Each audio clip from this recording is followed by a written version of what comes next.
This is Hannibal back here from thehannibaltv.com with a huge update. Lots and lots of wrestling news. Nick Khan is selling 23 million of his TKO stock, which apparently, according to the Wrestling Observer Radio, is all of his stock, which who knows what that means.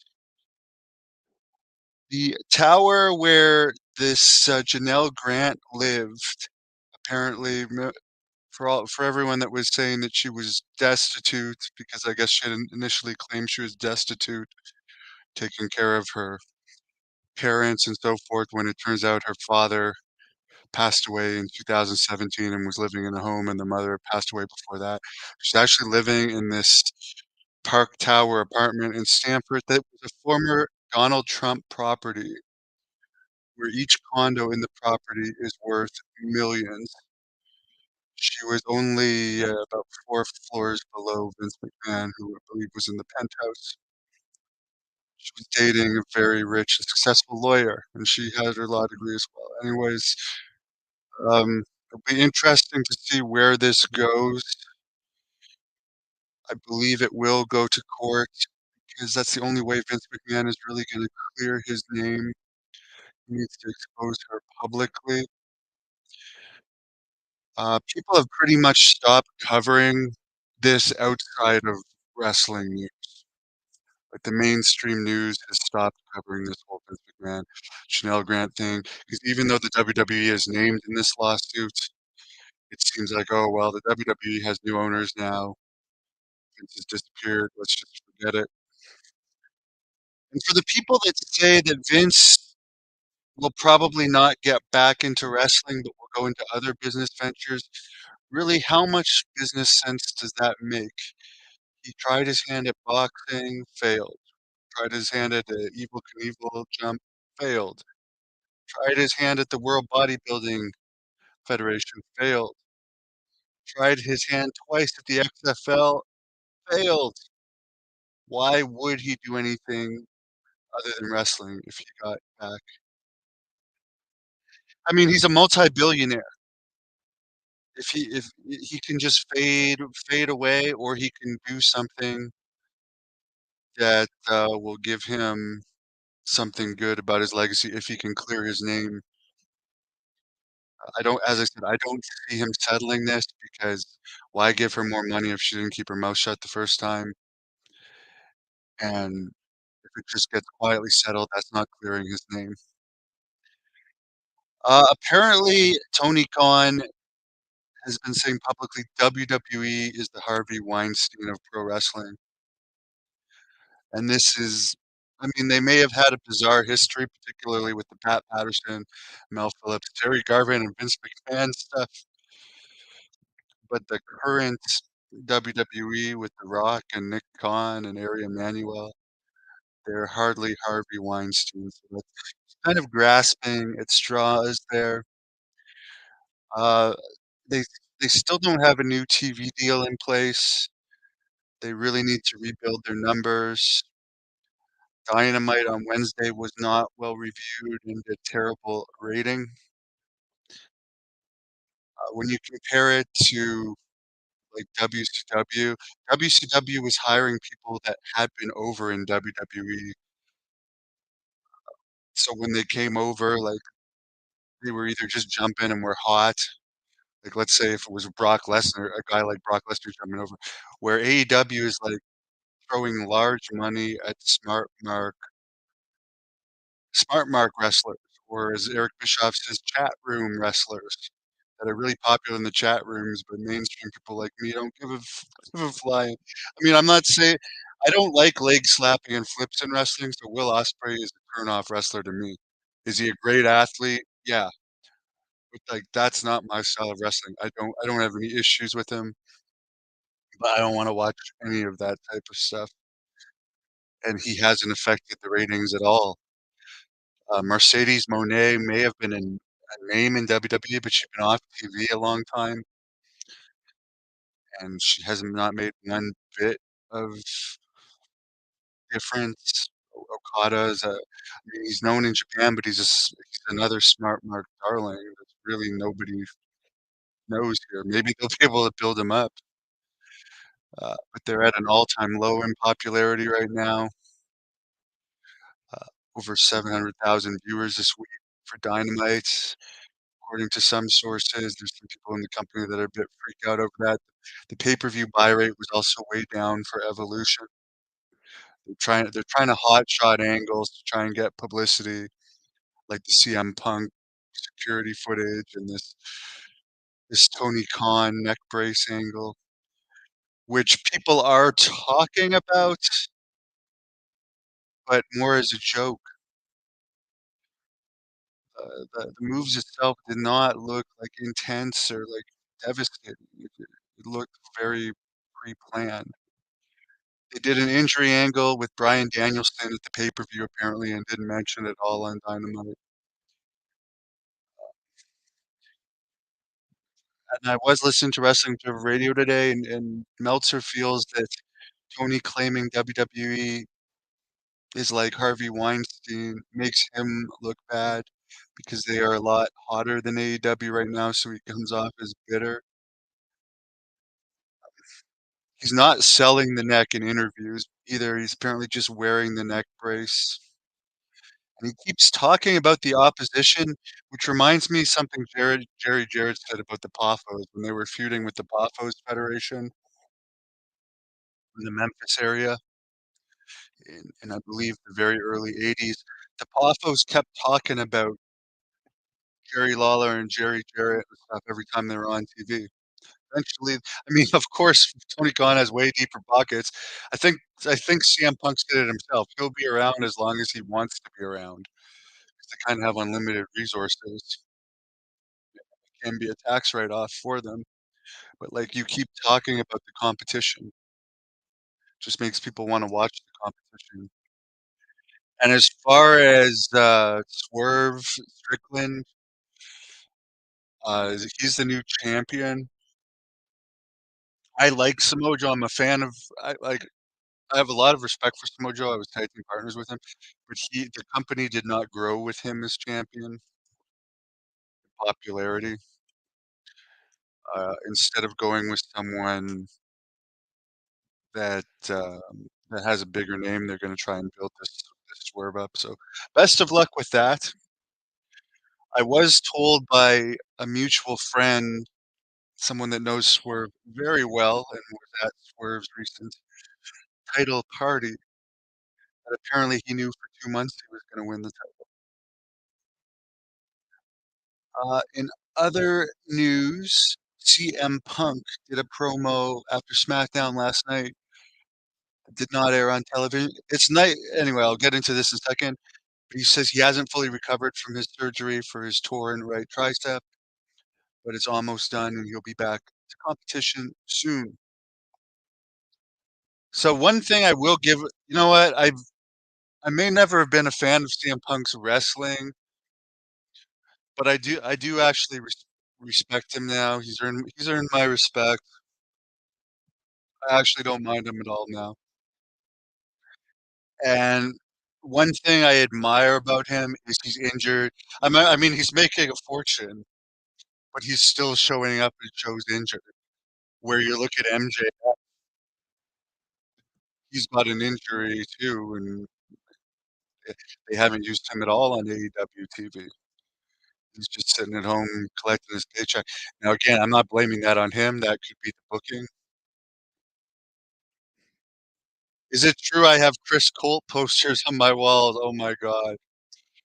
I don't even like thinking about that, but someone sent me a match recently. Tom Pritchard had forgotten he had had a match with Chris Colt, and someone sent me video evidence. That had to have been my least favorite Dark Side of the Ring of all time. Mop Shop, I did do a review of the Harley Race Dark Side of the Ring. It was maybe the 3rd best one this season. I'll look it up for you. I'll put the link. Um, I like Harley Race. I did 2 camps with him. He liked me too. Here's Here's the link. I'll just put the straight YouTube link for anyone that wants to copy and paste it. That's my Harley Race Dark Side of the Ring review. I think I've reviewed every single Dark Side of the Ring. As I said, although I have issues with some of their narratives where they definitely have their biases and they paint their own picture. And again, the link on the TV there is the Harley Race Dark Side of the Ring review. I mean, it's the only television show that I can remember since I used to like The Apprentice when it first came out years and years ago.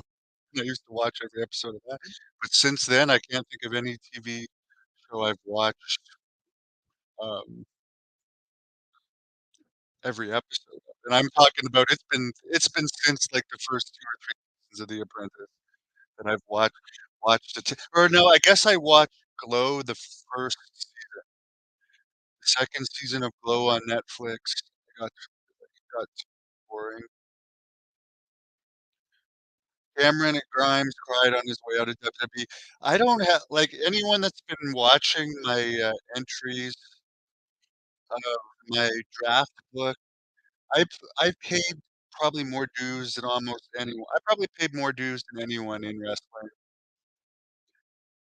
and I'm known in wrestling, and I've never made any money, and I'll be perfectly honest, I'm way more talented than a lot of, and I'm pretty sure a lot of you people will agree with me. I'm more talented and a better wrestler and a more intense and believable wrestler than a hell of a lot of people in AEW and WWE right now, and I never get jobs, so I don't have any sympathy for people making hundreds of thousands a year that don't cut the mustard and get released. I just don't have any sympathy. Because if I ever got an opportunity like that, I would get over it, trust me. I know how to get over it. Look, I was the most over person in SWE Fury when that was around for a short period of time. And once I left, it only stayed in business for a couple more months. That was a small little opportunity I had. But anyways, my point is I don't feel bad for people like Cameron Grimes who've had years of high pay and catering and backstage medical when I've been working 2 to 3 jobs all my life. Yeah, you can call that bitter, but I truly believe I'm better than someone like Cameron Grimes, so I don't they can cry all they want.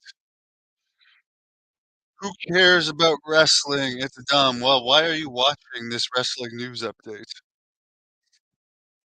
I don't necessarily like watching the products, but I find the backstage stuff very interesting.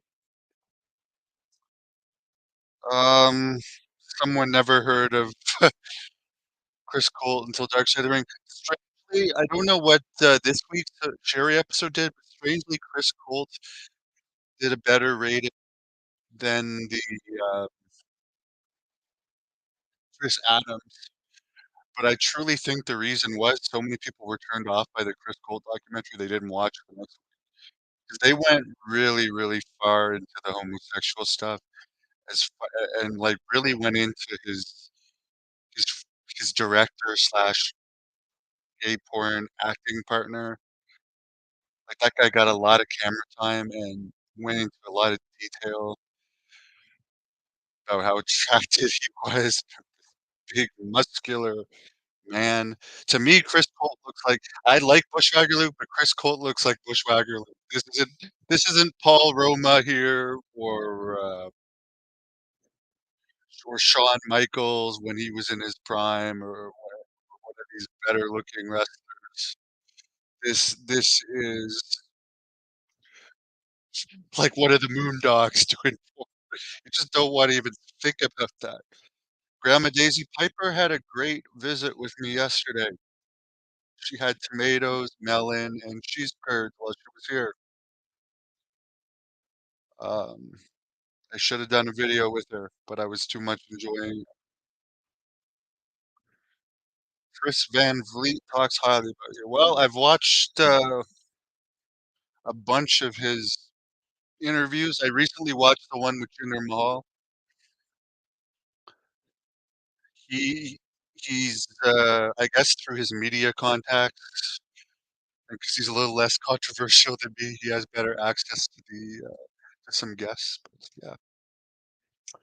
I pretty mu I mean, he's good, obviously, I'm a big fan of Dan Severn, both of his podcasts. Um, I can't even think of any of the other I don't RF Video, I mean, I learned about shoot interviews through them. At one point in time, but I think we're both over this, but I remember at one point in time I had heat, and he made with the kayfabe commentary guy. Because when I first I'm legitimately I'm not making this up, people can say what they want. I believe Jim Cornette's co-host even gave me credit for this once, according to Jack Kilby, who listens to their show, told me this, and they hate me. I'm the first person to put non-pilot shoot interviews up for free on YouTube.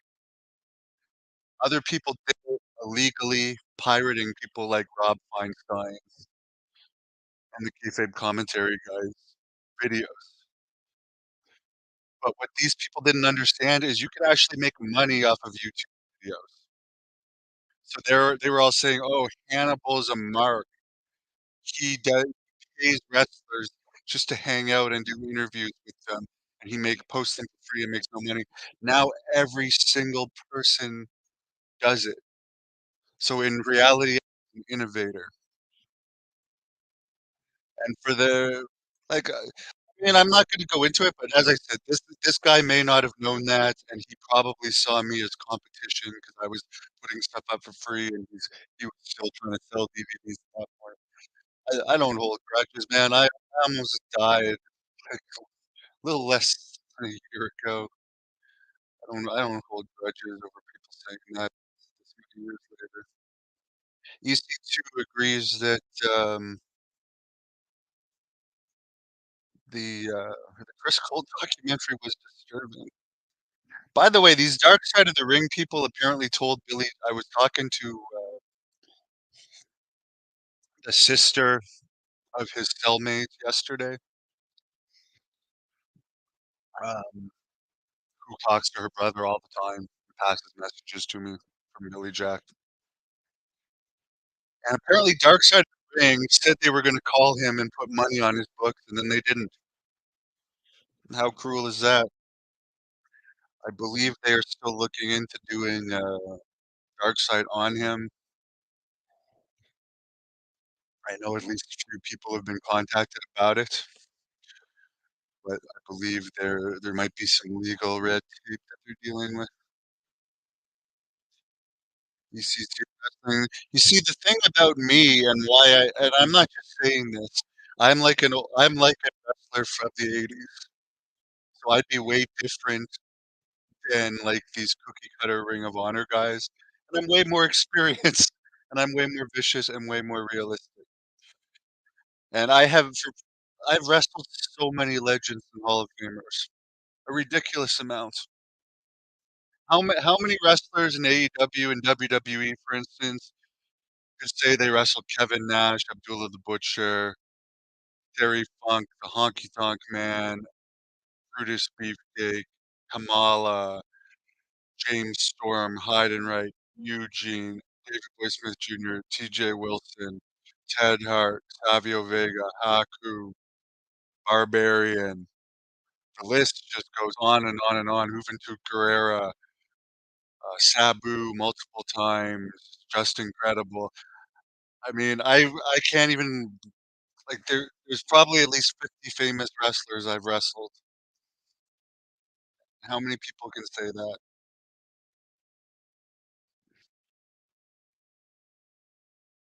There you go. Sure it'll happen. And by the way, I can also do a friggin' press conference better than almost anybody. Look at that Terry Funk press conference or look at the press conference I had with Abdullah Butcher. Anyways, I'm not trying to sell myself. All I'm saying is you see all these guys in AEW that are making like 150 grand or more for doing nothing. I've never made 150 grand in my life. If I was making 150 grand for wrestling a handful of times a year, like they do in AEW, I would invest that money in getting more interviews and putting on more Great North Wrestling shows. So I would make the best use of it. But I don't know if I'll ever get those opportunities. I am gonna get back in the ring, though. I'll give it a quick plug. June 29th in Napanee, Ontario, and I'll let Jack Kilby announce it, but there's gonna be a famous WWE legend coming to Great North Wrestling at the end of August for an event in the Ottawa Valley when we return to the Ottawa Valley in, uh, in August, and I'll let Jack Kilby give more details when the time comes. Have a great afternoon. I'm heading off to the gym in a couple hours. I was doing a church cleanup earlier today, which was fun. It was actually sunny out, and, was praying and thanking God the whole time that He's allowed me to survive some of my horrible times in